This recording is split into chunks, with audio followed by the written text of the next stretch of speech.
Fahri duduk di beranda rumahnya sambil menyeruput kopi hitam buatan Anis. Sore itu matahari mulai tenggelam, menyisakan warna jingga di langit kota. Di sebelahnya, Anis duduk tenang sambil mengelus perutnya yang masih rata. Sudah hampir 2 tahun mereka menikah, dan akhir-akhir ini pembicaraan mereka semakin sering mengarah pada satu hal, anak. Aku ingin anak laki-laki, ucap Fahri tiba-tiba, memecah keheningan. Anis menoleh dengan senyum tipis, lalu mengangguk pelan. Kalau Allah memberi anak perempuan dulu, tanyanya lembut. Fahri meletakkan cangkirnya, lalu memandang Anis dengan tatapan yang sulit dibaca. Anak laki-laki penerus keluarga. Aku anak lelaki satu-satunya. Kamu tahu betapa pentingnya itu, kan? Anis terdiam sejenak. Ia tahu, dalam keluarga Fahri, terutama dari ibunya, ada tekanan besar mengenai garis keturunan. Fahri memang anak tunggal laki-laki dari 3 bersaudara, dan keluarganya sangat menjunjung tinggi budaya patriarki yang menganggap anak lelaki sebagai warisan. Aku akan berusaha, ucap Anis akhirnya. Meskipun dia tahu, jenis kelamin anak bukan sesuatu yang bisa ditentukan oleh manusia. Malam itu, Anis merenung lama di tempat tidurnya. Fahri sudah terlelap, tapi pikirannya masih penuh dengan bayangan masa depan. Ia mencintai Fahri dengan tulus. Lelaki itu memang keras, tapi juga perhatian, terutama di awal pernikahan mereka. Namun harapan besar Fahri soal anak laki-laki mulai membuatnya gelisah. Beberapa hari kemudian, mereka pergi ke rumah orang tua Fahri. Seperti biasa, Ibu Fahri menyambut mereka dengan wajah datar. Hubungan Anis dengan mertuanya tidak terlalu dekat. Anis terlalu lembut dan sederhana bagi selera ibu mertua yang tegas dan penuh kontrol. Kapan kalian punya anak? Jangan lama-lama. Fahri harus punya penerus, ucap ibunya saat mereka duduk di ruang tamu. Kami sedang usaha, Bu, jawab Fahri cepat, seolah ingin menunjukkan bahwa mereka sudah mencoba. Usaha saja tidak cukup. Jangan sampai kamu terlambat. Anis, kamu harus tahu diri. Fahri ini harapan keluarga. Anis menunduk, menahan rasa tidak nyaman yang mulai menyeruak. Tapi ia menahan diri. Ia tahu, menjawab atau membantah hanya akan membuat Fahri berada dalam posisi sulit. Dalam perjalanan pulang, mobil mereka melaju dalam keheningan. Maaf kalau ibu terlalu langsung, ucap Fahri tiba-tiba. Tidak apa-apa, jawab Anis pelan. Aku mengerti. Namun dalam hati, Anis bertanya-tanya, apakah ia akan cukup untuk Fahri jika nanti anak mereka bukan seperti yang diharapkan? Beberapa minggu kemudian, Anis terlambat haid. Setelah beberapa hari menunggu, ia memutuskan membeli test pack di minimarket kecil dekat rumah. Tangannya bergetar saat melihat 2 garis merah muncul di alat kecil itu. Hatinya campur aduk, antara bahagia dan takut. Sore harinya, ia menyiapkan makan malam dengan semangat. Ia menunggu Fahri pulang sambil menahan kabar besar ini. Begitu suaminya masuk rumah, Anis menyambutnya dengan senyum dan pelukan. Aku hamil, ucapnya pelan di telinga Fahri. Fahri tertegun. Ia menatap Anis lama, lalu tersenyum lebar. Alhamdulillah. Semoga laki-laki, katanya antusias. Anis mengangguk pelan, tapi dalam hatinya, doa yang ia panjatkan berbeda. Ia hanya ingin anaknya lahir sehat dan kelak dicintai, apapun jenis kelaminnya. Saat malam semakin larut dan rumah menjadi sunyi, Anis berdoa dalam diam. Tangannya menyentuh perutnya yang belum menunjukkan tanda-tanda kehamilan. Disitulah awal segalanya dimulai. Sebuah harapan, tapi juga tekanan yang tak terlihat. Sebuah doa, tapi juga ketakutan yang perlahan tumbuh. Dan dalam senyap, Anis tahu, cinta kadang diuji dengan cara yang tak terduga. Kabar kehamilan Anis menyebar cepat di lingkungan keluarga. Dalam waktu beberapa hari, ucapan selamat berdatangan dari sanak saudara dan tetangga. Tapi tidak semua ucapan terdengar tulus di telinga Anis, terutama dari pihak keluarga Fahri. Ibu mertua Anis datang ke rumah mereka dengan membawa sekotak buah dan sup ayam. Namun dari caranya memandang, Anis tahu bahwa kehadirannya bukan sekadar untuk menjenguk. "Baguslah kamu cepat hamil, Nis," ucap ibu mertua sambil duduk di ruang tamu. "Semoga kali ini langsung laki-laki." Anis tersenyum sopan, meski hatinya mencelos. Perutnya bahkan belum membesar, tetapi tekanan soal jenis kelamin anak sudah terasa. Di hadapannya, Fahri tampak senang dan bangga. Ia memegang tangan Anis erat sambil mengangguk. "Insya Allah, Bu. Saya yakin kali ini anak laki-laki. Jaga benar-benar kandungannya. Jangan terlalu lelah. Ingat, Fahri butuh penerus." Anis hanya bisa mengangguk. Kata-kata itu berulang kali terngiang di kepalanya. Penerus.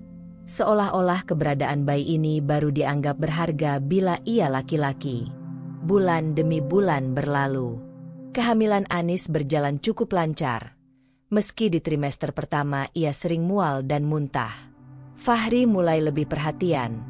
Namun perhatian itu terasa selektif. Segala bentuk perhatian Fahri mengarah pada satu hal, calon bayi laki-laki. Ia bahkan mulai mengikuti forum online, membaca artikel tentang mitos dan posisi tidur yang, katanya, bisa mempengaruhi jenis kelamin bayi. Kata orang, kalau detak jantung janin lebih pelan, itu laki-laki, ujar Fahri suatu malam sambil memegangi hasil USG. "Tapi dokter belum bisa pastikannya?" tanya Anis. "Iya, tapi feelingku kuat. Aku yakin laki-laki. Kamu juga yakin, kan?" Anis terdiam. Ia tidak ingin mematahkan harapan Fahri, tapi juga tidak bisa membohongi kegelisahannya sendiri. Karena dalam diam, ia merasa doa-doa Fahri hanya ditujukan pada kemungkinan anak laki-laki, bukan pada kesehatan atau keselamatan dirinya sebagai ibu hamil. Di usia kandungan 5 bulan, mereka melakukan pemeriksaan ultrasonografi, USG, kedua. Anis menggenggam tangan Fahri saat mereka masuk ke ruang dokter kandungan. "Kita doakan, ya," ucap Fahri pelan. Saat layar USG menampilkan gambar janin, dokter tersenyum ramah. "Sejauh ini, bayi sehat. Semua organ berkembang baik. Mau tahu jenis kelaminnya?" Anis menoleh cepat ke arah Fahri. Suaminya mengangguk penuh semangat. Dokter mengarahkan alat ke bagian bawah perut Anis, lalu berbicara perlahan. "Kemungkinan besar perempuan ya, Bu." Hening. Tak ada reaksi dari Fahri. Tangannya perlahan terlepas dari genggaman Anis. Ia hanya menatap layar USG dengan ekspresi yang sulit ditebak. Dalam perjalanan pulang, mobil mereka sunyi. Anis beberapa kali melirik Fahri, tapi lelaki itu hanya menatap ke depan tanpa bicara. Sampai akhirnya, Fahri bersuara dengan nada dingin. "Mungkin dokter salah." Dokter bilang kemungkinan besar. "Kemungkinan masih bisa salah, kan?" potong Fahri cepat. Anis menarik napas panjang. Ia tidak ingin bertengkar, tapi matanya mulai panas. "Kalau memang perempuan, kamu akan kecewa." Fahri diam cukup lama sebelum akhirnya menjawab pelan, nyaris seperti gumaman. "Aku cuma ingin yang terbaik." Lelaki itu tangguh, bisa bawa nama keluarga. Anis tak menjawab. Ia menoleh ke jendela, menyembunyikan matanya yang mulai berkaca. Di dalam hatinya, ia tahu ini bukan sekadar soal jenis kelamin. Ini soal nilai. Nilai keberadaan. Nilai menjadi ibu. Nilai menjadi anak perempuan di tengah keluarga yang tak adil. Sejak hari itu, Fahri mulai berubah sedikit demi sedikit. Ia tidak lagi menyiapkan susu malam untuk Anis. Tidak lagi memijat kakinya seperti dulu. Ia pulang larut dan lebih banyak diam di rumah. Saat Anis menunjukkan baju-baju bayi yang dibelinya secara online, Fahri hanya menanggapi dengan anggukan seadanya. Ibu mertua pun kembali datang. Kali ini tidak banyak senyum. Dokter bilang apa waktu USG? Anis ragu sejenak, lalu menjawab jujur. Kemungkinan perempuan, Bu. Wajah ibu mertua langsung mengeras. Ya ampun, kok bisa? Jangan-jangan kamu kurang jaga makanan? Atau kebanyakan tidur? Kalimat itu membuat dada Anis sesak. Ia tidak menjawab, hanya menunduk. Fahri pasti kecewa. Kamu harus tahu, ini bukan cuma soal anak, tapi kehormatan keluarga kami. Di kamar, malamnya, Anis menangis diam-diam. Ia peluk perutnya yang mulai membesar, membisikkan kata-kata lembut pada janinnya. Nak, kamu sempurna. Kamu tidak salah. Kamu tidak kurang apa-apa. Mama sayang kamu, perempuan atau laki-laki. Air matanya jatuh membasahi bantal. Tapi dalam hati, Anis bertekad satu hal. Apapun yang terjadi, ia akan melindungi anak ini. Bahkan jika dunia tidak menerimanya. Hari itu hujan turun deras sejak subuh. Langit kota tampak kelabu, seakan ikut merasakan gelisah yang menggelayuti hati Anis. Sudah memasuki minggu ke-38 kehamilannya, perutnya semakin berat, dan setiap langkah terasa seperti perjuangan. Namun, yang paling berat bukan tubuhnya, melainkan batinnya. Fahri sudah semakin jarang menunjukkan perhatian. Beberapa kali, ia bahkan tidak menemaninya ke pemeriksaan kandungan. Bila Anis bicara tentang bayi yang sebentar lagi lahir, Fahri hanya merespon singkat, tanpa senyum atau antusiasme seperti dulu. Pagi itu, saat rasa nyeri mulai muncul, Anis tahu waktunya sudah dekat. Fahri, aku kontraksi. Sepertinya ini saatnya, katanya sambil memegang perut. Wajahnya pucat. Fahri yang sedang mengenakan jas kerjanya menoleh dengan raut wajah panik. Sekarang? Aduh, aku ada rapat penting siang ini. Anis menahan napas, meremas pinggiran sofa. Tolong, aku harus ke rumah sakit. Fahri akhirnya mengalah dan membawa Anis ke rumah sakit. Sepanjang perjalanan, hujan masih mengguyur deras. Mobil mereka melaju perlahan menembus kemacetan kota. Anis menggigit bibir, menahan sakit, sementara Fahri tampak lebih cemas pada layar ponselnya dibanding pada kondisi istrinya. Di ruang bersalin, Anis melewati proses melahirkan yang melelahkan. Nafasnya tersengal, keringat membasahi seluruh tubuh. Tapi meski tubuhnya sekarat, pikirannya hanya tertuju pada satu hal. Anak ini harus selamat. Anak ini harus tahu bahwa ia dicintai, meski tidak semua orang menginginkannya. Setelah berjam-jam bertarung, suara tangis bayi akhirnya menggema di ruang itu. Selamat, Bu. Anak perempuan yang sehat dan cantik, kata bidan dengan senyum hangat. Anis menangis, bukan karena lelah, tapi karena lega. Ia menatap bayi mungil itu dengan mata basah. Wajahnya merah, matanya masih tertutup rapat. Namun suara tangisnya keras dan kuat. Alia, bisik Anis. Namamu Alia, bidadari kecil mama. Namun kebahagiaan itu terasa timpang ketika Fahri masuk ke ruang pemulihan. Ia berdiri kaku di depan tempat tidur Anis, memandang bayi itu tanpa senyum. Perempuan? Tanyanya datar. Anis hanya mengangguk pelan. Namanya Alia.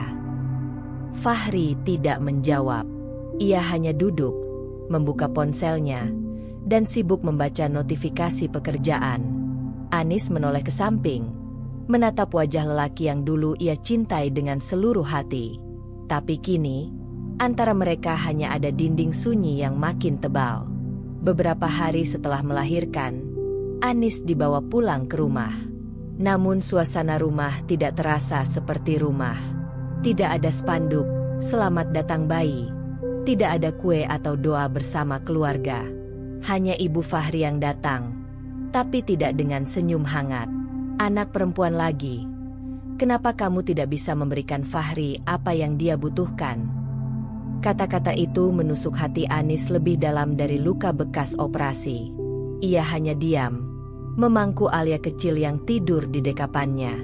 Fahri pun semakin menjauh. Ia sering pulang larut, bahkan terkadang tidak pulang sama sekali. Saat Anis bertanya, jawabannya singkat dan dingin. Aku butuh waktu sendiri. Aku sedang berpikir. Berpikir tentang apa? Tanya Anis lirih. Tentang masa depan. Tentang bagaimana hidup ini tidak berjalan seperti seharusnya. Waktu berjalan cepat. Alia tumbuh sehat dan kuat. Tangisnya keras, matanya bening, dan pipinya tembam. Anis merawatnya sepenuh hati, bahkan di tengah kelelahan dan tekanan batin yang terus-menerus. Namun, seiring berjalannya minggu, Fahri semakin sering menghindar dari rumah. Ia tidak pernah menggendong Alia, tidak pernah menatap mata anak itu seperti seorang ayah menatap darah dagingnya. Hingga suatu malam, saat Alia tertidur dan rumah sunyi, Fahri pulang dengan ekspresi dingin. Kita harus bicara. Anis menegakkan tubuhnya. Dadanya terasa sesak. Aku sudah berpikir. Aku ingin berpisah. Anis tercekat. Berpisah. Karena Alia perempuan. Fahri tidak menjawab langsung. Ia menghela napas panjang. Kamu tahu aku ingin anak laki-laki. Kamu tahu itu sejak awal. Aku sudah beri waktu. Aku sudah sabar. Tapi ini bukan hidup yang aku bayangkan. Kau menceraikan aku karena aku melahirkan anak yang tidak sesuai harapanmu. Fahri menunduk. Suaranya rendah, hampir seperti bisikan. Aku ingin mencoba lagi, dengan orang lain. Mungkin takdirku bukan di sini. Anis merasa dunia runtuh seketika. Tapi ia tidak menangis. Ia menatap anaknya yang tidur di ranjang kecil di samping mereka. Dan ia tahu, dari semua yang hilang, ia masih memiliki satu hal paling berharga di dunia ini, Alia. Keesokan paginya, Anis menerima surat talak dari Fahri. Tanpa banyak kata, tanpa perpisahan yang layak. Ia kini resmi menjadi ibu tunggal, ditinggalkan bukan karena salah, tapi karena tidak memenuhi ekspektasi orang lain. Namun, di dalam hati yang remuk, Anis menanamkan janji. Aku akan membesarkanmu, Alia, dengan cinta yang cukup untuk menutup semua luka. Minggu-minggu pertama setelah perceraian, rumah Anis terasa hampa. Tak ada lagi suara Fahri yang biasa terdengar di pagi hari, tak ada langkah kaki di dapur, tak ada aroma kopi yang diseduh seperti dulu. Yang tersisa hanya suara tangisan Alia di malam hari, dan napas Anis yang selalu tertahan karena harus kuat, walau hatinya remuk. Anis kini tinggal di rumah kontrakan kecil di pinggiran kota. Rumah itu sederhana, hanya 2 kamar, ruang tamu mungil, dan dapur seadanya. Tapi bagi Anis, rumah kecil itu lebih terasa aman dibanding rumah megah yang dulu ia tempati bersama Fahri. Di rumah itu, ia tidak lagi harus mendengar ucapan-ucapan tajam dari ibu mertua. Namun tekanan dari keluarga Fahri tidak serta-merta berhenti meski mereka telah bercerai. Ibu Fahri sering mengirim pesan yang menyakitkan, bahkan pernah datang tanpa pemberitahuan dan menyindir Anis di depan tetangga. Aku cuma mau lihat cucuku. Tapi sayang, anak itu tidak membawa kebanggaan apapun untuk keluarga kami. Anis menahan napas saat mendengar ucapan itu. Ia memeluk Alia yang masih berumur 2 bulan dengan erat, mencoba melindunginya dari semua kata-kata kasar yang mungkin kelak ia mengerti. Alia tidak bersalah, Bu. Dia anak yang baik. Anak baik? Dia perempuan. Fahri butuh laki-laki.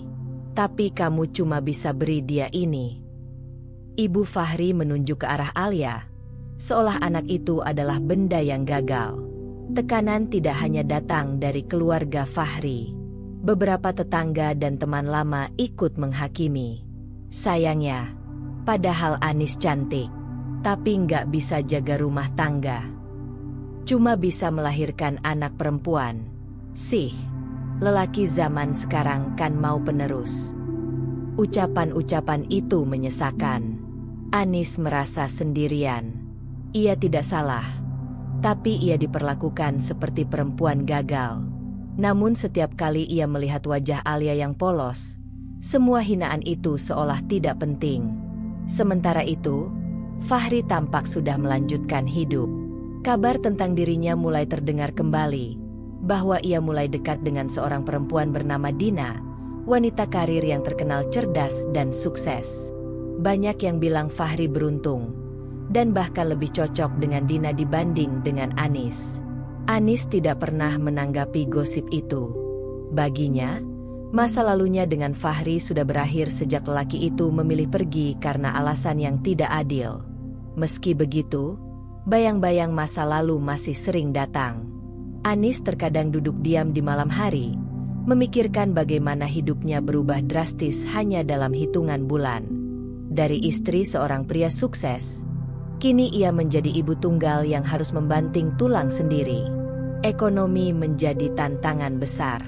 Anis yang dulunya tidak bekerja, kini harus memutar otak untuk memenuhi kebutuhan harian. Ia mulai menerima pesanan kue rumahan. Dari tetangga ke tetangga, dari grup WhatsApp sekolah hingga acara pengajian, perlahan-lahan ia membangun kepercayaan sebagai pembuat kue yang andal. Setiap malam, saat Alia sudah tidur, Anis berdiri di dapur kecilnya, membuat adonan bolu, membungkusnya satu persatu, dan menulis label nama, kue buatan Anis. "Aku akan bahagiakan kamu, nak," bisiknya pada Alia yang terlelap. Namun tidak semua perjuangan mudah. Pernah suatu hari, ibu Fahri datang lagi. Kali ini membawa 2 orang saudara sepupu Fahri yang juga masih percaya bahwa cerai dari Anis adalah keputusan tepat. "Dia ini, wanita mandul untuk keturunan laki-laki," ujar salah satu dari mereka tanpa malu. Anis menahan air mata. Tapi kali ini, ia tidak hanya diam. "Saya tidak mandul. Saya melahirkan anak yang sehat dan sempurna. Hanya karena dia perempuan, bukan berarti dia tidak berharga." Ibu Fahri mendengus kesal. "Kami hanya ingin cucu laki-laki. Itu wajar. Dan kamu gagal memberikannya." Anis berdiri, masih menggendong Alia. "Kalau kalian datang ke sini untuk menyakiti saya dan anak saya, lebih baik tidak usah datang lagi. Alia bukan kegagalan. Dia adalah keberhasilan terbesar saya." Ucapan itu mengejutkan semua yang hadir. Untuk pertama kalinya, Anis membela dirinya dengan suara bulat dan tegas. Ia bukan lagi Anis yang takut pada mertua. Ia kini adalah ibu, dan akan melakukan apapun untuk melindungi anaknya. Malam itu, Anis duduk di samping ranjang kecil Alia. Ia mengusap pipi bayi mungil itu sambil menatap matanya yang mulai terbuka lebar. "Jangan dengarkan mereka. Alia, kamu berharga. Kamu dicintai. Dan kamu akan tumbuh jadi perempuan hebat. Bukan karena kamu harus membuktikan apa-apa, tapi karena kamu adalah kamu." Dalam kesunyian rumah kecil itu, Anis menemukan kekuatan. Tekanan dari keluarga Fahri dan pandangan masyarakat tidak akan lagi menentukan arah hidupnya. Kini, satu-satunya arah yang ia tahu adalah maju demi Alia. Hari itu hujan turun gerimis. Anis duduk di pojok ruangan pengadilan agama dengan wajah tenang, meski jantungnya berdebar. Di pangkuannya, Alia yang baru berusia 3 bulan tertidur pulas, tak menyadari bahwa hari ini adalah awal baru dalam hidup ibunya. Hari ini, ia akan resmi menjadi anak dari seorang ibu tunggal. Fahri datang terlambat. Ia mengenakan jas abu-abu, tampak rapi dan tenang seperti biasa. Di wajahnya tak tampak keraguan. Ia tidak membawa pengacara, hanya berkas talak dan beberapa dokumen lain di dalam map. Tatapan mereka bertemu sejenak. Anis menatapnya tanpa senyum, dan Fahri membalas dengan pandangan dingin, datar, Seperti mereka bukan lagi dua orang yang pernah saling mencinta. Proses persidangan singkat. Tidak ada perebutan harta. Tidak ada perdebatan hak asuh. Fahri seolah ingin semuanya selesai cepat. Saya menceraikan Anis dengan kesadaran penuh, ucapnya di hadapan hakim. Hakim sempat menatap Anis, memberi waktu untuk bicara. Apakah Ibu Anis menerima keputusan ini? Anis menggenggam erat jari-jari mungil Alia yang masih tertidur. Ya, Yang Mulia, saya menerimanya. Selesai. Satu kata, dan semua janji yang pernah diucap di pelaminan runtuh tanpa suara. Tidak ada air mata di ruang itu, tapi yang retak bukan hanya pernikahan, melainkan kepercayaan, harga diri, dan luka yang akan sulit disembuhkan. Setelah sidang, Fahri menghampiri Anis untuk terakhir kalinya. Ia menatap Alia sekilas. Semoga kamu baik-baik saja. Anis berdiri, menggendong Alia. Ia tidak menjawab, hanya menatap lelaki itu untuk mengingat wajah terakhir dari seseorang yang dulu ia perjuangkan. Dia anakmu juga, Fahri, ucap Anis pelan. Fahri terdiam. Aku tahu, balasnya akhirnya. Tapi ini keputusan terbaik. Lalu ia pergi, tanpa menoleh lagi. Hari-hari berikutnya menjadi sangat sunyi.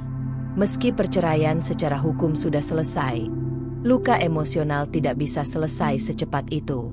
Anis bangun setiap hari dengan rasa hampa, tapi tetap melanjutkan hidup karena ada Alia yang butuh dirinya. Ia kini benar-benar sendiri. Tak ada bantuan dari Fahri. Nafkah anak pun tidak datang. Dan Anis tak berniat meminta.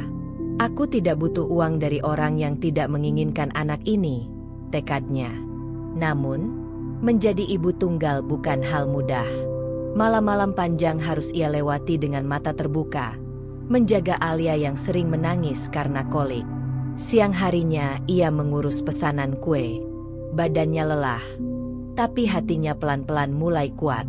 Anis mulai membangun rutinitas baru. Bangun pagi, menyusui, masak, menerima pesanan, lalu mengantar kue ke tetangga sekitar. Ia menolak larut dalam kesedihan. Suatu malam, Anis duduk di beranda rumah kontrakan sambil memangku Alia. Udara sejuk, suara jangkrik terdengar jelas. Hari ini berat, nak, tapi kita berhasil menjalaninya. Ia menatap bintang di langit. Kalau kamu besar nanti, kamu harus tahu, kamu tidak pernah salah hanya karena kamu perempuan. Jangan pernah biarkan dunia membuatmu berpikir begitu. Beberapa minggu kemudian, datang surat resmi, akta cerai. Saat Anis membuka amplop itu, tidak ada air mata, hanya helaan napas pelan. Ia merasa seperti menutup pintu yang selama ini terbuka setengah. Bukan berarti ia tidak pernah mencintai Fahri, tapi cinta yang tulus seharusnya menerima, bukan menuntut. Dan kini, Anis tahu bahwa ia layak mendapat sesuatu yang lebih dari sekadar status sebagai istri. Ia layak dihargai sebagai perempuan, sebagai ibu, sebagai manusia. Waktu terus berjalan. Alia kini mulai belajar tengkurap. Tertawa kecil saat Anis menggelitik perutnya. Ia adalah penghibur dalam gelapnya hari-hari Anis. Lihat senyum kamu. Mama nggak butuh apa-apa lagi. Di antara reruntuhan yang ditinggalkan oleh perceraian, Anis menemukan kekuatan baru, bukan dari orang lain, tapi dari dalam dirinya sendiri. Waktu terus berjalan. Usia Alia kini menginjak 1 tahun. Ia sudah bisa berjalan kecil, tertawa keras saat Anis mengejarnya, dan memanggil Mama dengan suara yang membuat semua kelelahan Anis seolah menguap. Hari-hari mereka kini dipenuhi rutinitas baru, sederhana tapi bermakna. Rumah kontrakan yang dulu terasa sempit, kini berubah menjadi dunia kecil yang penuh cinta. Anis memulai hidup barunya dengan segala keterbatasan. Tak ada penghasilan tetap, tak ada bantuan dari mantan suami, dan tak ada keluarga dekat yang bisa diandalkan. Tapi ia tidak mengeluh. Baginya, Kehadiran Alia sudah cukup untuk jadi alasan bertahan. Bermula dari iseng membuat kue untuk syukuran kecil di musola, Anis menerima banyak pujian. "Enak banget, Nis. Harusnya kamu jual ini," ujar salah satu tetangga. Kalimat sederhana itu menjadi awal dari perjalanan baru. Ia mulai menjual kue basah dan bolu kukus dari rumah. Ia memberi nama usahanya, Kue Cinta Alia. Setiap malam, Anis membuat adonan. Pagi-pagi ia kirim sendiri ke warung-warung kecil dan pelanggan tetap. Di sela itu, ia merawat Alia, menyuapi, mengganti popok, dan menggendong saat rewel. Ia melakukan semuanya sendiri, tanpa bantuan siapapun. Penghasilannya memang tidak besar, tapi cukup untuk sewa kontrakan, beli susu, dan kebutuhan dasar lainnya. Kadang-kadang ada sisa uang yang ia simpan di kaleng kecil di lemari, tabungan masa depan untuk Alia. "Kita nggak punya banyak, Nak, tapi apa yang Mama punya, semuanya buat kamu." Anis mulai menemukan kedamaian dalam rutinitas. Alia tumbuh jadi anak yang ceria. Ia menyukai suara air, suka menari-nari jika mendengar musik, dan paling suka duduk di pangkuan Anis sambil digendong seperti bayi, meskipun kini sudah bisa berjalan. Meski lelah, Anis selalu menyempatkan waktu bermain bersama Alia.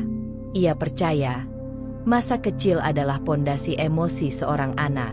Ia tidak ingin Alia tumbuh dengan luka atau merasa tidak diinginkan. Setiap malam sebelum tidur, Anis membacakan buku cerita sederhana. Kadang cerita fabel, kadang cerita rakyat. Ia menirukan suara binatang dengan lucu, dan Alia akan tertawa sambil memukul-mukul kasur. "Mama lucu," katanya dalam logat cadel. "Alia lebih lucu," balas Anis sambil mencium pipinya. Suatu siang saat Anis sedang mengaduk adonan, datang sebuah surat. Ternyata dari pengacara Fahri. Isinya tentang pembagian hak asuh dan status perwalian anak. Anis membaca dengan tenang. Di akhir surat, tertulis bahwa Fahri menyatakan tidak akan menuntut hak asuh atau bertanggung jawab atas nafkah anak. Anis tidak kaget. Ia tahu ini akan datang cepat atau lambat. Sebuah penegasan bahwa Fahri ingin melepaskan semua tanggung jawab sebagai ayah. Tapi yang membuat Anis menahan napas adalah fakta bahwa hatinya tak lagi pedih membaca keputusan itu. Mungkin karena luka terdalamnya sudah sembuh. Mungkin karena hatinya kini telah penuh oleh kasih yang ia curahkan sendiri untuk Alia. "Kita nggak butuh dia. Ya, sayang. Kita sudah saling punya." Beberapa tetangga mulai memberi dukungan. Bu Sari, pemilik warung, membiarkan Anis menitipkan kue tanpa komisi. Anak-anak remaja di sekitar komplek kadang membantu mengantar pesanan. Anis yang dulunya dicemooh karena dicerai karena anak perempuan, perlahan mulai dihargai karena kerja kerasnya. Anis itu luar biasa.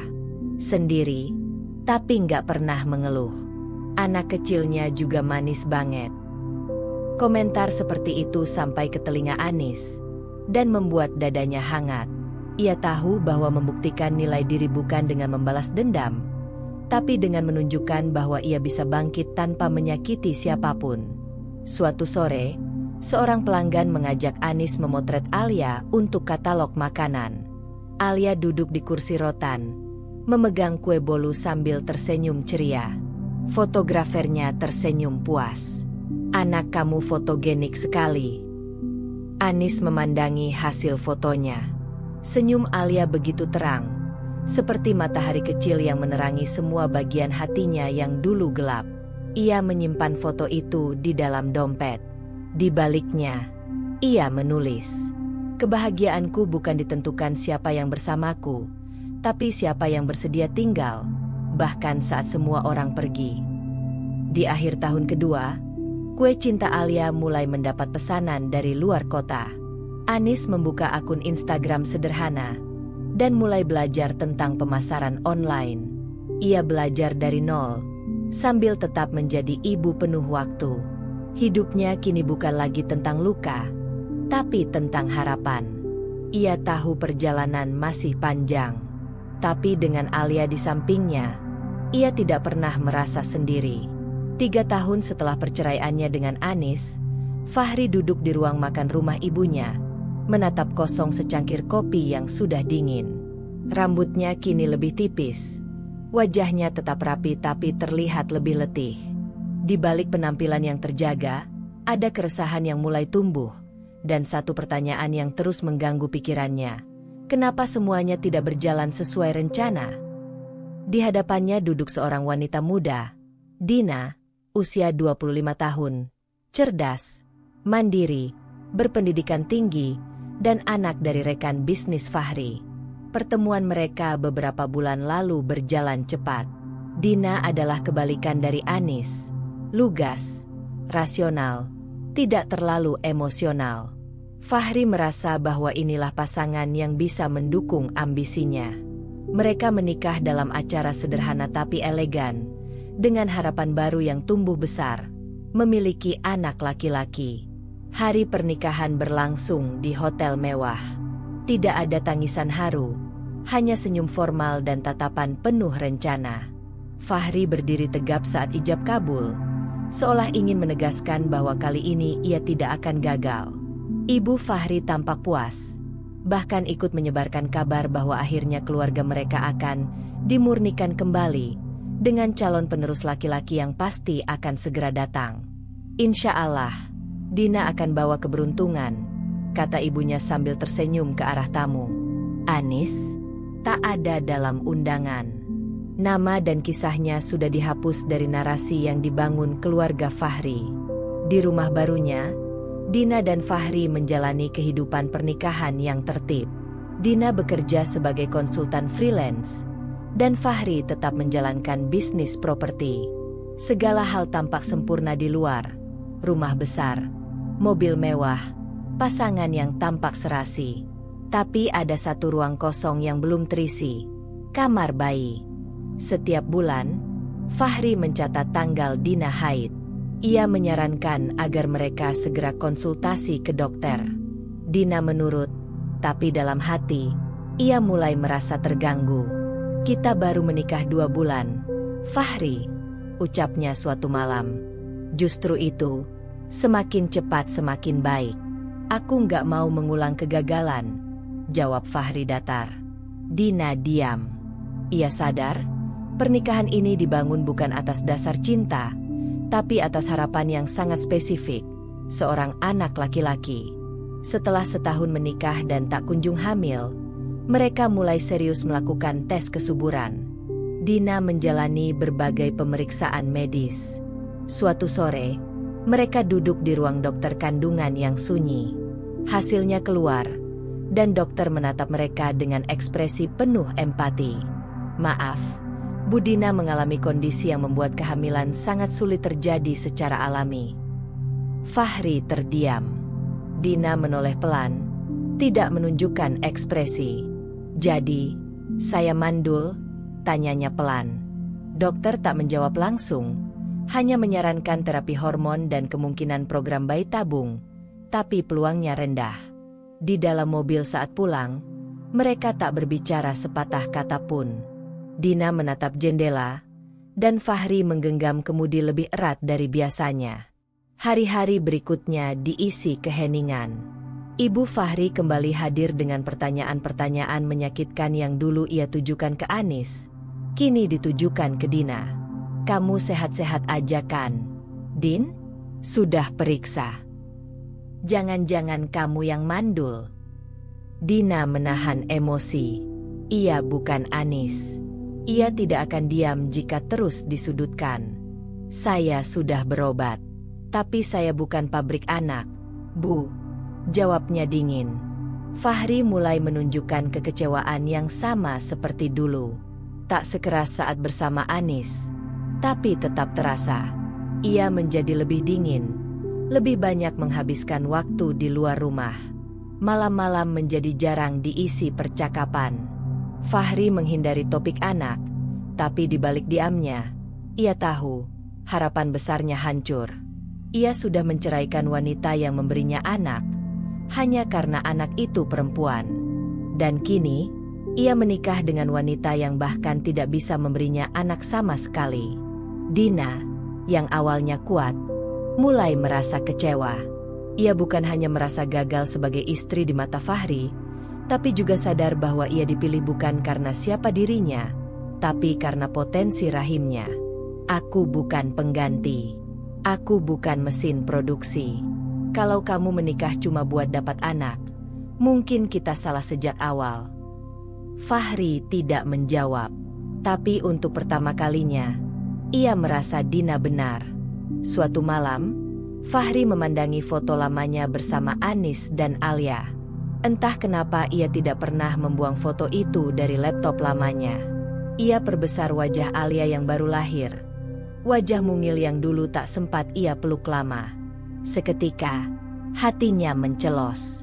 Aku, ayah yang macam apa? Untuk pertama kalinya, Fahri merasa tidak hanya kecewa pada situasi, tapi juga pada dirinya sendiri. Ia mulai meragukan keputusan yang dulu ia ambil dengan begitu mudah, menceraikan istri yang baik, hanya karena bayinya tidak berjenis kelamin sesuai harapannya. Fahri kini hidup dalam pernikahan yang sepi, bersama istri yang kuat tapi terluka. Tidak ada tangisan bayi, tidak ada tawa anak.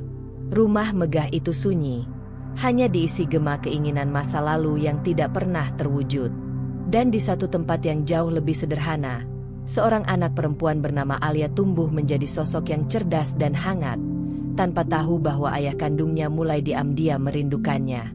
Tahun ketiga pernikahan Fahri dan Dina telah berlalu. Tak ada suara tangis bayi di rumah mereka. Tak ada kabar kehamilan yang dinanti-nanti. Suatu pagi, Fahri duduk sendiri di meja makan sambil menatap piring kosong. Di hadapannya, hanya secangkir teh hangat yang mengepul pelan. Teh yang ia buat sendiri, karena Dina memilih tinggal di kamar lebih lama. Pagi-pagi yang dulu diisi harapan dan rencana kini hanya dipenuhi keheningan. Mereka jarang berbicara. Kalaupun bicara, hanya soal pekerjaan atau kebutuhan rumah tangga. Topik tentang anak telah menjadi zona terlarang. Dina, meskipun terluka oleh ekspektasi Fahri dan tekanan dari ibu mertuanya, tetap mencoba berbagai cara. Ia mengikuti terapi hormon, rutin konsultasi ke dokter spesialis kesuburan, dan bahkan mencoba teknik alternatif seperti akupuntur serta jamu herbal. Semuanya ia lakukan dalam diam. Namun semua upaya itu tak membuahkan hasil. Suatu hari, dokter yang selama ini menangani Dina memanggilnya untuk bicara empat mata. Di ruang konsultasi yang sejuk dan beraroma antiseptik itu, sang dokter dengan lembut menyampaikan kabar akhir. Bu Dina, saya tahu ini berat, tapi hasil analisis terbaru menunjukkan bahwa peluang kehamilan ibu hampir mustahil, bahkan dengan teknologi medis modern. Dina hanya mengangguk. Ia tidak menangis. Hanya matanya yang berkaca-kaca, dan bibirnya yang bergetar saat mengucapkan terima kasih. Dina menyampaikan kabar itu pada Fahri malam harinya, dengan suara yang tenang namun tegas. Aku nggak bisa punya anak. Dokter sudah pastikan. Kamu nggak harus tetap di sini kalau memang itu tujuanmu menikah. Fahri menunduk. Ia tidak menjawab. Di dalam dirinya, konflik yang dulu ia kubur mulai bangkit lagi. Bayangan Anis, bayi kecil bernama Alia, dan perceraian yang ia anggap jalan keluar terbaik, saat itu datang silih berganti. Aku cuma butuh waktu, gumam Fahri akhirnya. Bukan waktu yang kamu butuh, Fahri, tapi keberanian buat menerima kenyataan. Jawaban Dina seperti cermin yang memantulkan sisi dirinya yang paling rapuh. Ia merasa gagal sebagai suami, sebagai laki-laki, bahkan sebagai manusia. Ibu Fahri, yang sejak awal berharap besar pada Dina, semakin sering datang dan mengomel. Kamu yakin istri kamu nggak main belakang? Masa muda, cantik, nggak hamil-hamil. Jangan-jangan memang nggak niat punya anak. Fahri marah. Untuk pertama kalinya, ia membela istrinya di hadapan ibunya. Cukup, Bu. Jangan terus salahin orang. Saya yang salah. Semua ini salah saya dari awal. Ibu Fahri terdiam. Ia tidak menyangka anaknya akan membentaknya. Tapi di matanya, untuk sesaat, terlihat rasa bersalah yang baru mulai tumbuh. Fahri mulai sering menyendiri. Ia membaca buku, menulis jurnal, dan entah kenapa, ia mulai membuka kembali foto-foto lama saat bersama Anis, dan foto bayi Alia yang dulu tidak sempat ia rangkul penuh cinta. Dulu ia pikir anak laki-laki adalah segalanya. Tapi kini, yang ia rindukan justru suara tawa Alia, meskipun hanya dari bayangan. Ia mulai memikirkan kembali, bagaimana keadaan anaknya sekarang? Apakah ia sehat? Apakah ia tahu siapa ayah kandungnya? Perlahan, harapan Fahri bukan lagi soal memiliki anak laki-laki, tapi soal bisa memperbaiki hubungan yang telah rusak, meski tidak bisa sepenuhnya kembali seperti dulu. Fahri mencoba menulis surat untuk Anis. Di dalam surat itu, ia menuliskan, "Anis, aku tahu aku orang yang paling kau benci. Aku sadar, waktu tak bisa diputar. Tapi aku ingin kau tahu, aku menyesal.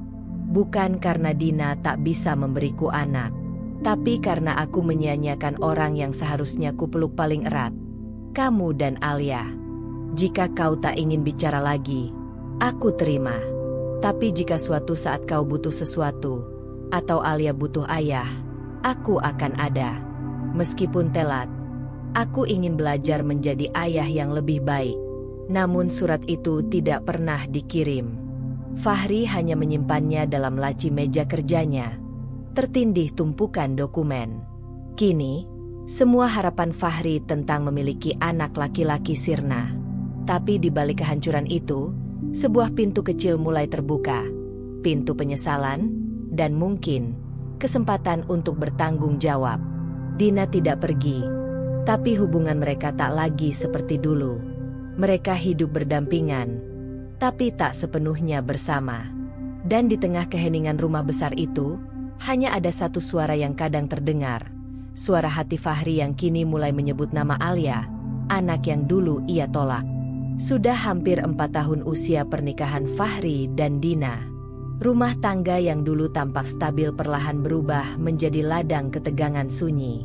Tidak ada pertengkaran hebat, tidak ada piring pecah, tidak ada teriakan.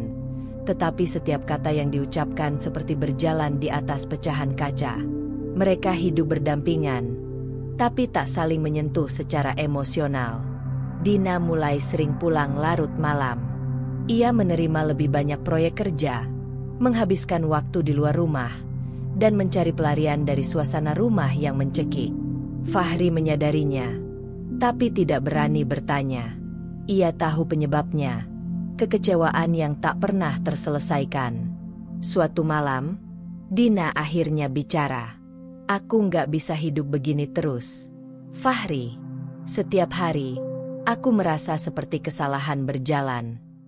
Fahri menoleh, menatap wajah Dina yang lelah. "Kita udah coba segalanya, Din." "Iya, tapi kita nggak pernah coba saling mencintai, kan?" Kalimat itu membuat Fahri terdiam lama. Dina benar. Pernikahan mereka sejak awal dibangun bukan atas dasar cinta, melainkan proyek pencapaian, dan proyek itu gagal total. Hari-hari selanjutnya diisi dengan siklus diam, bicara singkat, dan tidur di sisi ranjang yang berlawanan. Fahri mulai lebih banyak termenung. Pikirannya kembali pada masa lalu. Kadang ia memandangi ponselnya, membuka galeri foto lama, Anis, bayi Alia yang kini mungkin sudah mulai sekolah. Suatu malam, ia membuka akun media sosial yang sudah lama ia tinggalkan. Dengan ragu, ia mencari nama Anis. Tak sulit menemukannya. Profilnya sederhana, tapi ada satu foto yang membuat Fahri tercekat.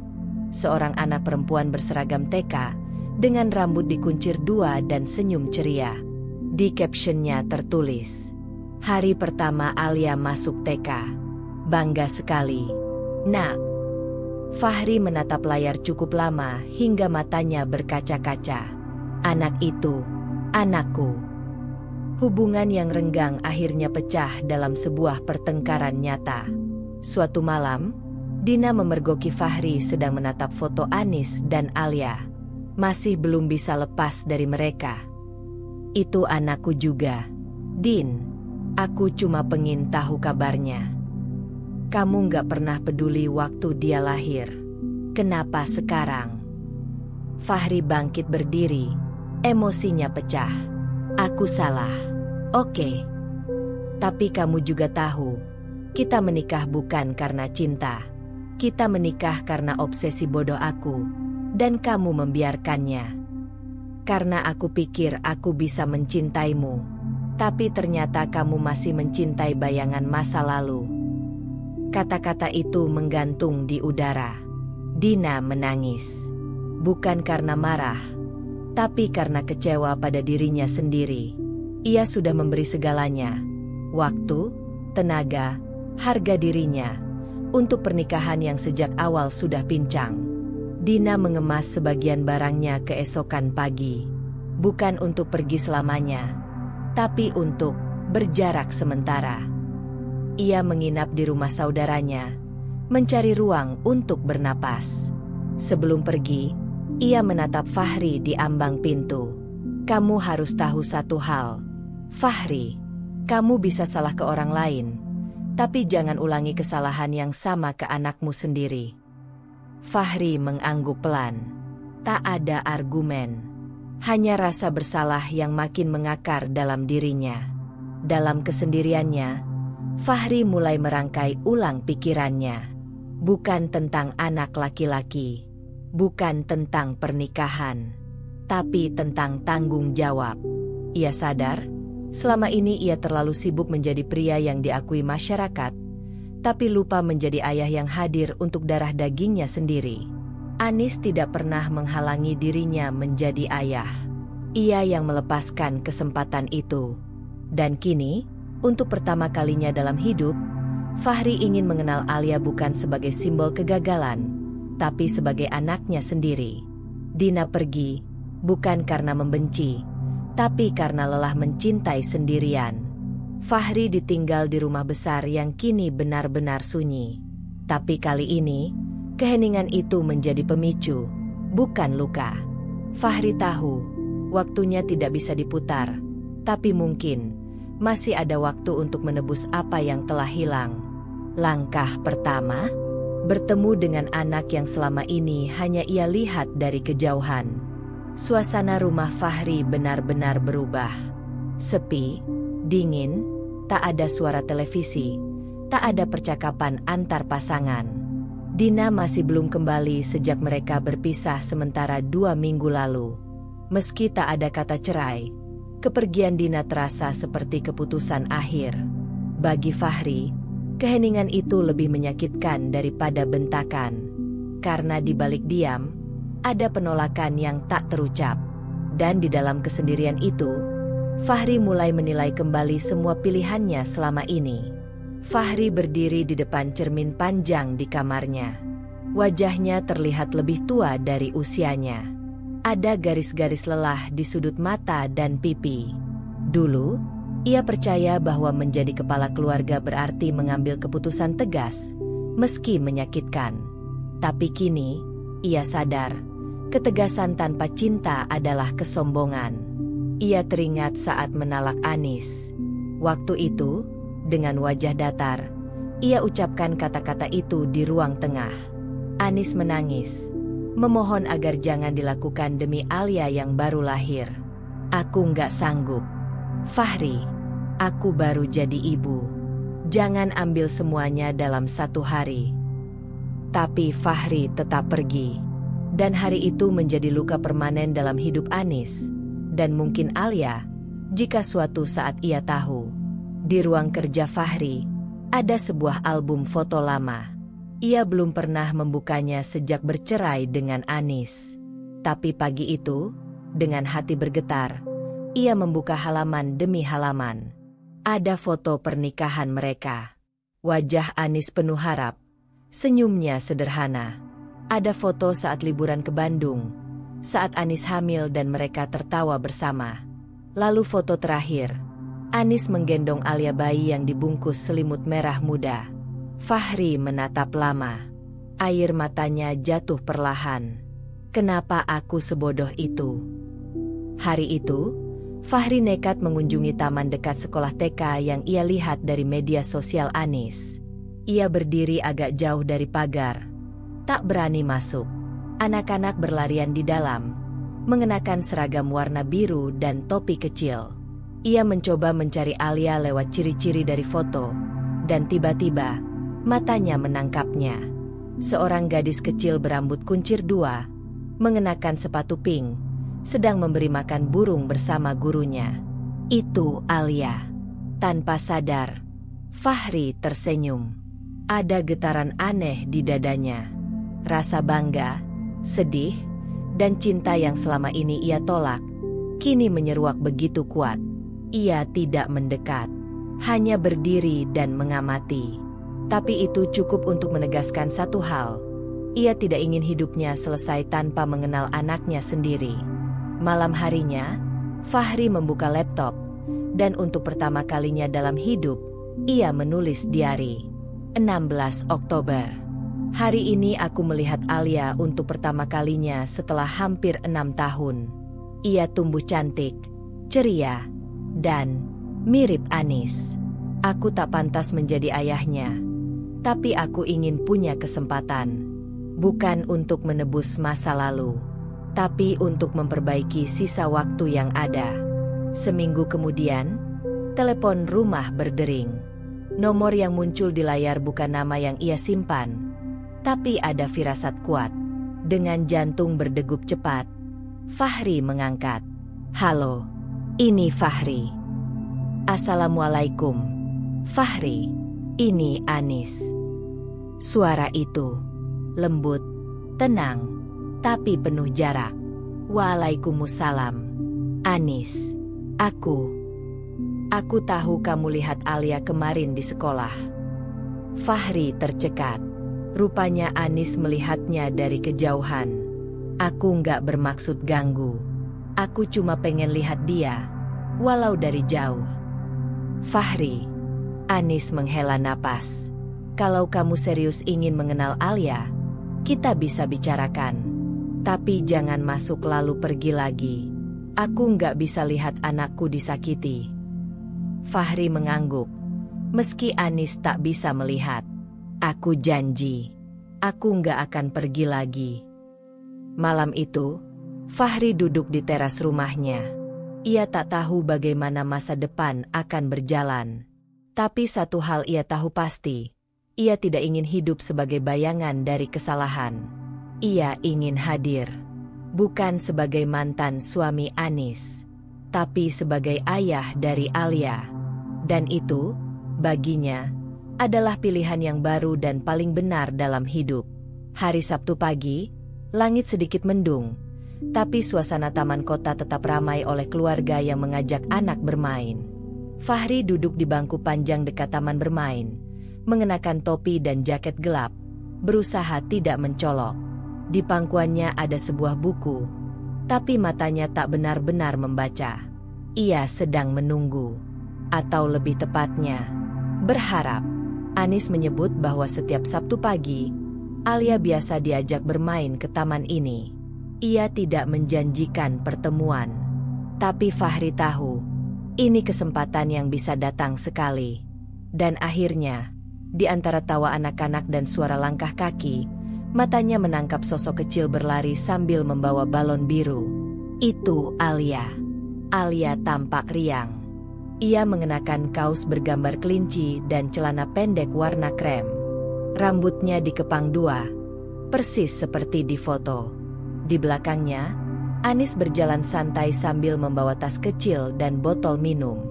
Fahri hampir berdiri, tapi ia tahan.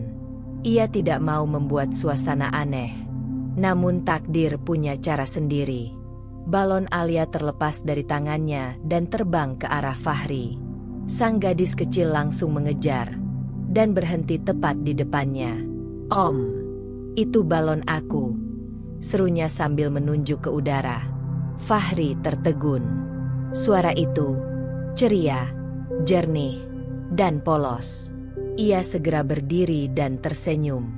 Sayang sekali terbang. Ya, tapi Om bisa beliin yang baru. Mau? Alia menatapnya sejenak. Tak ada rasa takut.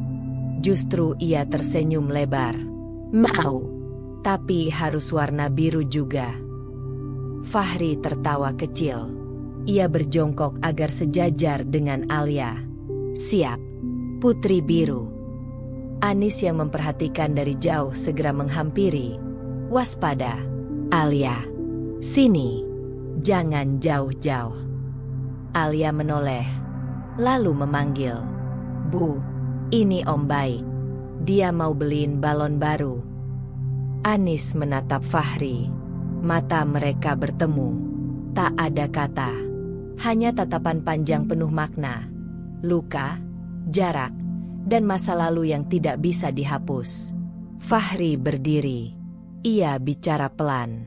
Aku nggak rencana ikut campur. Tapi dia datang sendiri. Aku cuma pengen lihat dia tertawa. Anis diam. Ia melihat Alia yang tampak begitu nyaman. Lalu, dengan tenang, ia berkata, kalau mau bicara, nanti. Sekarang jangan buat anak bingung. Fahri mengangguk, lalu menoleh ke Alia lagi. Maaf ya, balonnya terbang. Tapi Om janji, minggu depan Om bawain balon biru yang lebih besar. Alia tertawa kecil. Jangan lupa ya, Om. Alia kembali ke pelukan ibunya. Mereka berjalan menjauh. Sementara Fahri tetap berdiri menatap punggung kecil itu. Ada perasaan asing dalam dirinya. Bukan sekadar haru, tapi juga harapan. Itu bukan hanya pertemuan tak sengaja. Itu adalah pintu kecil yang terbuka. Dan mungkin, dengan hati-hati, ia bisa melangkah masuk. Malam itu, Anis mengirim pesan singkat ke nomor Fahri. Terima kasih sudah jaga sikap tadi. Fahri membalas. Terima kasih sudah izinkan aku melihat dia. Dia luar biasa. Nis, kamu hebat. Beberapa menit tak ada balasan. Tapi lalu muncul satu kalimat. Kalau kamu benar-benar mau kenal Alia, jangan hanya muncul sesekali. Anak butuh waktu, bukan janji.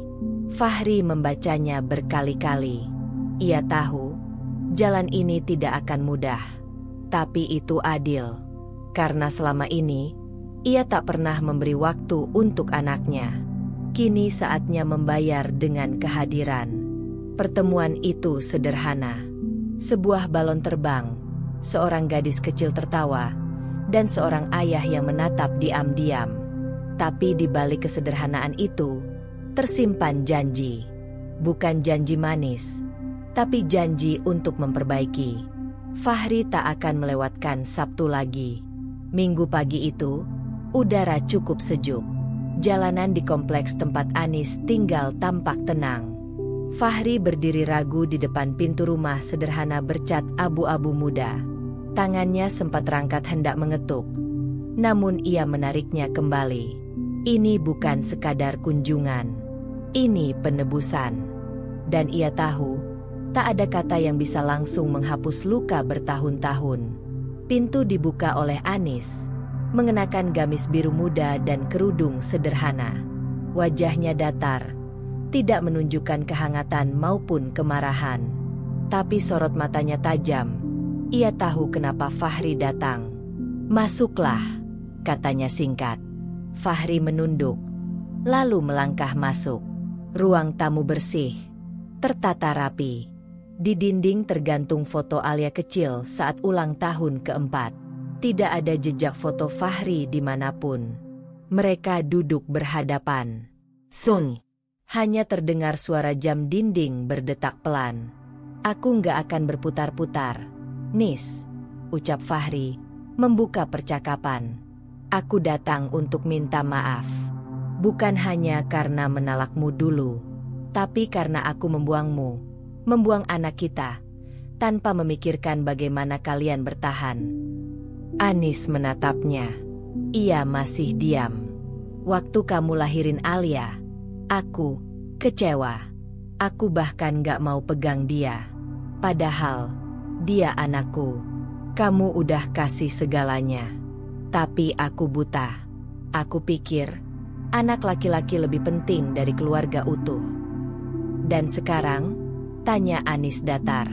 Sekarang aku tahu, aku kehilangan segalanya karena ego. Dina, nggak bisa punya anak. Dan aku sadar, ini bukan salah siapa-siapa. Tapi waktu semua itu terjadi, aku terus kepikiran kamu. Dan Alia. Anis menghela napas panjang. Waktu kamu pergi, aku nggak cuma kehilangan suami. Aku kehilangan masa depan. Aku jadi ibu tunggal, kerja serabutan, tidur sambil nangis lihat Alia. Tapi aku janji waktu itu, aku akan bikin anak kita bahagia meski tanpa ayah. Air mata Fahri jatuh pelan. Anis tetap tenang, tapi suaranya mulai bergetar. Aku nggak benci kamu, Fahri. Aku cuma kecewa. Karena kamu pernah jadi orang yang paling aku percaya. Dia nggak tahu kamu ayahnya, kata Anis. Aku tahu, jawab Fahri pelan. Dan dia bahagia. Tapi dia selalu tanya kenapa dia nggak punya ayah kayak temannya. Aku bilang ayahnya jauh. Tapi sayang dari jauh. Kamu harus tahu, setiap malam dia doain orang yang dia sebut ayah di langit. Ternyata itu kamu. Fahri menunduk, tak mampu membalas. Sakitnya terasa nyata. Bukan dari perkataan Anis, tapi dari bayangan wajah polos Alia yang menanti tanpa tahu apa-apa. Kalau kamu mau hadir, aku nggak akan halangi. Tapi kamu harus sabar. Alia bukan boneka. Dia manusia kecil yang punya perasaan. Aku nggak minta kita balik, kata Anis jujur. Aku tahu, Fahri mengangguk. Tapi kalau kamu bisa buktikan kamu serius sayang sama anakmu, kamu boleh masuk pelan-pelan ke hidupnya. Aku akan bantu. Fahri menatapnya. Ada rasa syukur yang dalam. Ia tak mengharapkan keajaiban. Tapi kesempatan, itu sudah lebih dari cukup. Pagi itu, tidak ada pelukan, tidak ada air mata berlebihan.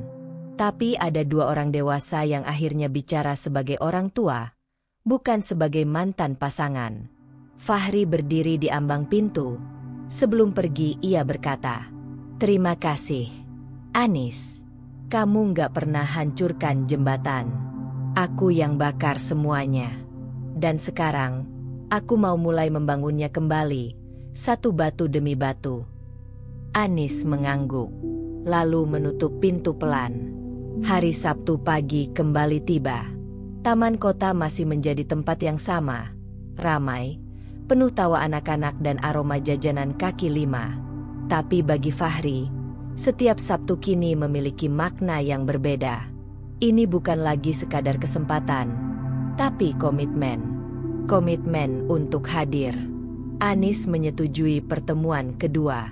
Ia menyampaikan kepada Alia bahwa Om Fahri adalah teman lamanya yang suka anak kecil.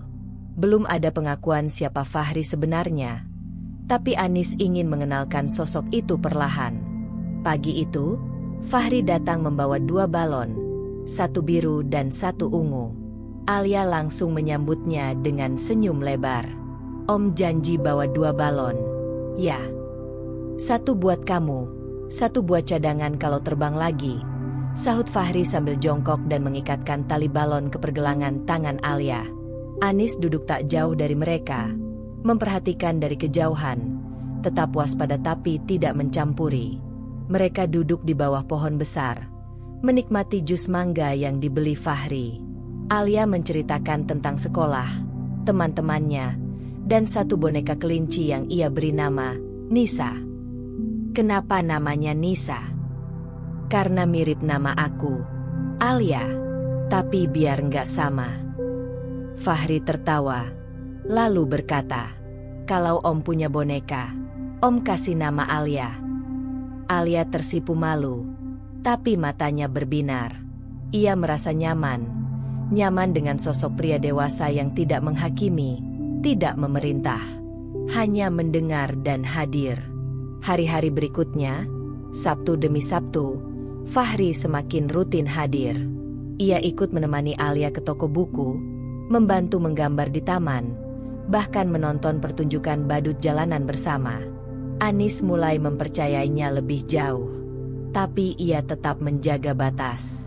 Fahri tahu, ini bukan waktunya untuk membicarakan masa lalu.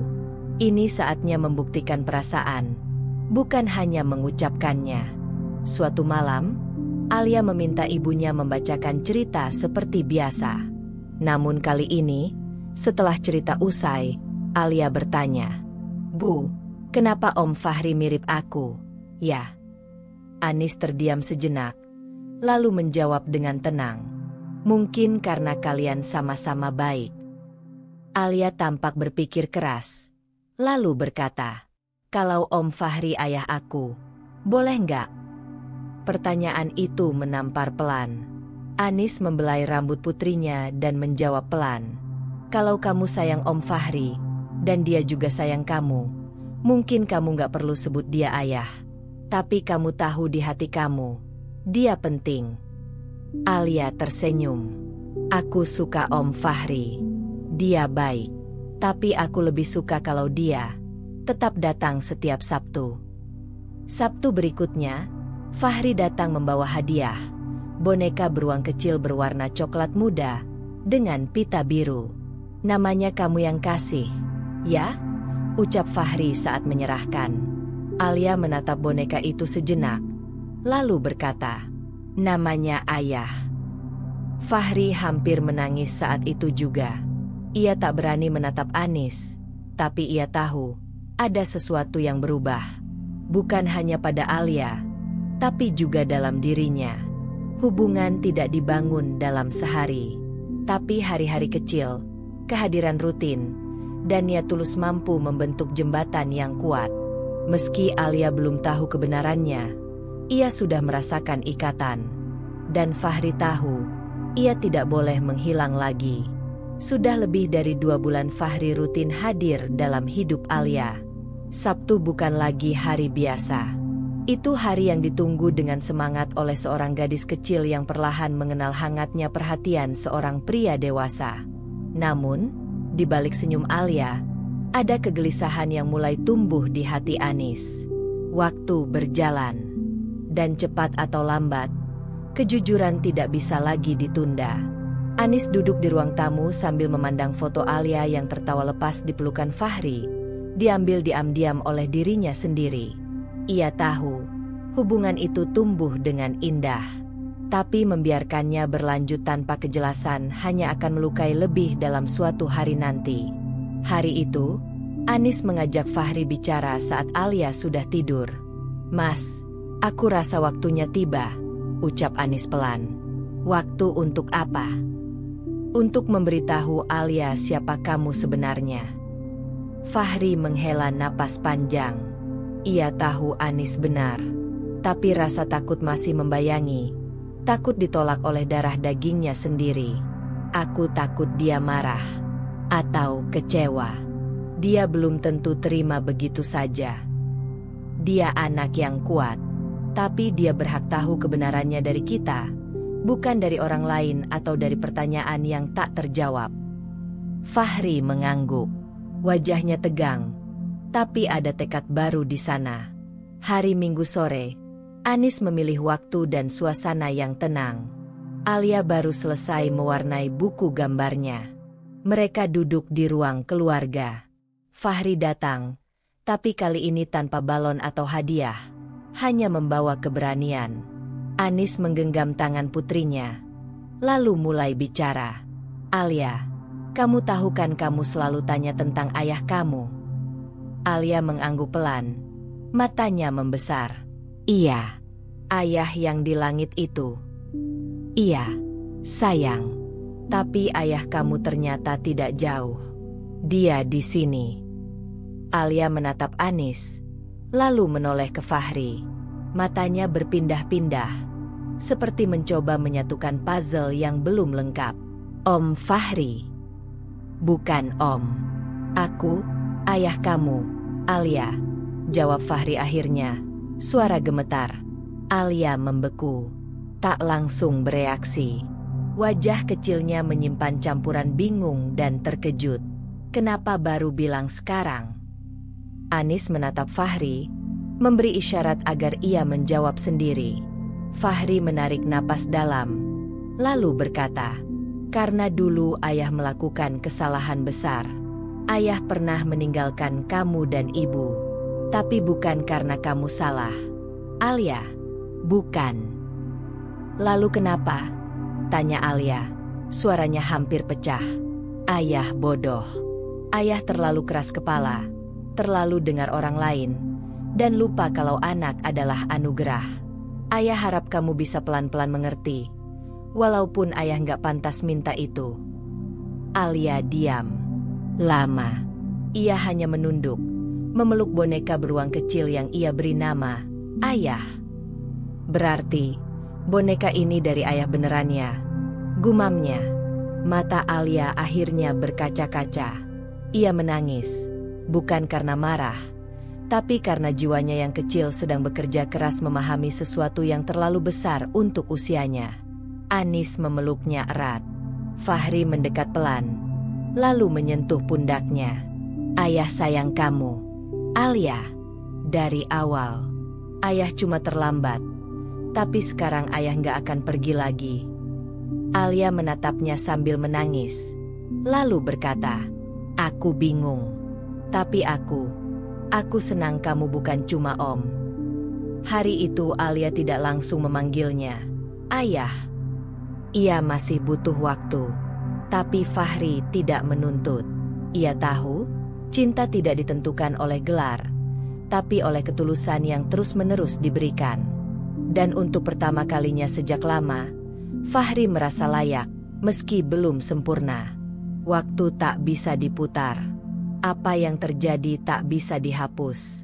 Namun, kadang, dengan keberanian dan ketulusan, luka bisa disembuhkan, perlahan, walau bekasnya tetap ada.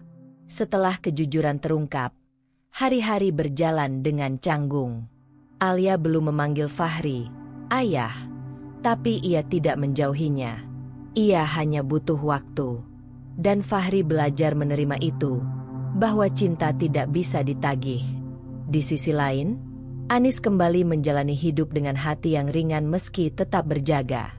Ia tak mengharapkan apapun dari Fahri. Bukan balikan, bukan janji manis, hanya konsistensi untuk hadir sebagai ayah bagi Alia. Suatu sore, setelah Fahri mengantar Alia pulang dari taman, ia duduk berdua dengan Anis di beranda rumah. "Aku tahu aku nggak bisa memperbaiki semuanya," kata Fahri pelan. "Tapi aku mau jadi bagian dari hidup Alia, selama kamu izinkan." "Selama kamu nggak datang dan pergi sesuka hati," balas Anis. "Alia udah cukup kehilangan." Fahri menunduk. Ia tahu, ia sadar. Dan untuk pertama kalinya, ia benar-benar tidak mencari alasan. "Aku juga minta maaf. Bukan cuma soal cerai, tapi soal cara aku memperlakukan kamu dulu. Aku terlalu keras dan terlalu sombong untuk mendengarkanmu." Anis hanya tersenyum kecil. "Aku udah memaafkan sejak lama. Bukan buat kamu, tapi buat aku sendiri." Sementara itu, kehidupan Fahri dan Dina telah benar-benar retak. Mereka memutuskan berpisah secara damai. Dina lelah dianggap sebagai alat untuk menghasilkan keturunan. Ia ingin hidup tanpa tekanan. Fahri tak menahan.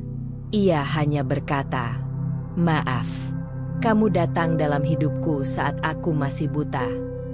Semoga sekarang kamu bisa melihat, sebelum semuanya terlambat," balas Dina tanpa amarah. Dan begitu saja, ikatan itu pun berakhir. Beberapa minggu setelah pengakuan, Alia mulai terbiasa menyebut Fahri dengan panggilan Ayah. Pelan, tak langsung, tapi tulus. "Ayah, lihat gambarku. Ini kita bertiga." Di kertas itu, ada 3 sosok. seorang ibu, seorang anak kecil, dan seorang pria yang berdiri di samping sambil memegang balon. "Kamu kasih aku balon biru lagi?" tanya Alia. "Kalau kamu minta, ayah kasih balon setiap hari." Anis melihat dari jauh. Ada rasa hangat yang sulit dijelaskan. Ia tidak menyesal telah memperjuangkan anaknya sendirian. Tapi ia juga bersyukur bahwa akhirnya Alia punya dua sisi yang bisa melindunginya. Ibu yang kuat dan ayah yang belajar menjadi lebih baik. Fahri tak pernah mengungkit untuk rujuk. Ia tahu, tidak semua penyesalan harus dibayar dengan pengulangan. Kadang, cukup dengan kesadaran dan perbuatan nyata. Anis juga tidak membuka pintu lama. Ia telah menjadi perempuan yang mandiri dan damai. Tapi mereka sepakat untuk bersama hadir di setiap hari penting Alia. Ulang tahun, kelulusan TK, acara sekolah. Bukan sebagai suami istri, tapi sebagai orang tua. Kisah mereka bukan kisah romantis yang berakhir dengan pelukan. Ini kisah tentang pengampunan, kesalahan, dan pertumbuhan. Tentang bagaimana seorang pria kehilangan segalanya karena keras kepala, dan belajar mencintai lewat kerendahan hati. Tentang seorang perempuan yang tidak dendam, tapi tidak juga melupakan. Ia memilih berdamai dengan masa lalu, demi masa depan anaknya. Dan tentang seorang gadis kecil yang mengajarkan semua orang bahwa kasih tidak pernah salah, meski lahir dari keputusan yang keliru. Dan begitulah akhir dari cerita kita hari ini. Setiap perjalanan, seberapapun kecilnya, selalu menyimpan pelajaran dan makna. Semoga kisah ini bisa menginspirasi, menghibur, atau bahkan membuka sudut pandang baru untukmu. Kalau kamu suka dengan cerita seperti ini, jangan lupa untuk like, komen, dan tentunya subscribe agar kamu nggak ketinggalan cerita-cerita seru berikutnya. Aktifkan juga lonceng notifikasinya supaya kamu jadi yang pertama tahu saat cerita baru tayang. Sampai jumpa di kisah selanjutnya.